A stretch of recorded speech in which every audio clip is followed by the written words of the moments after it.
Teka muna mga kapatid, magnilay muna tayo.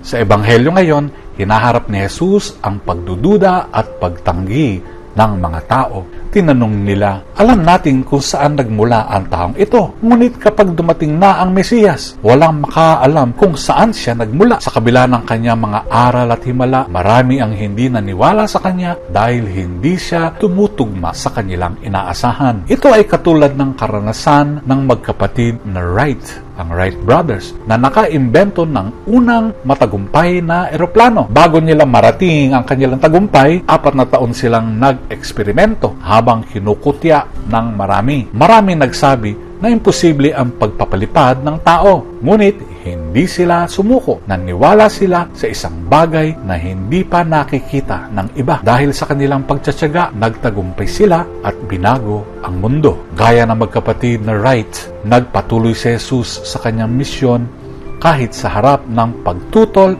at pag-aalinlangan. Alam niya ang kanyang layunin at hindi siya natinag.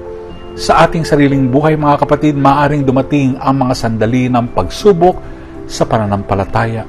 Kapag hindi natin nakikita ang sagot ng Diyos o kapag ang iba ay nagdududa sa ating pananalig. Ngunit ang tunay na pananampalataya ay nagtitiwala kahit hindi pa nakikita ang katuparan ng pangako ng Diyos. Manatili tayong matatag sa ating pananampalataya. Tulad ni Jesus, magpatuloy tayong magtiwala sa Diyos na may higit na dakilang plano para sa atin. Panginoon, palakasin mo ang aming pananampalataya upang magtiwala sa iyo sa kabila ng aming pag-aalinlangan. Amen.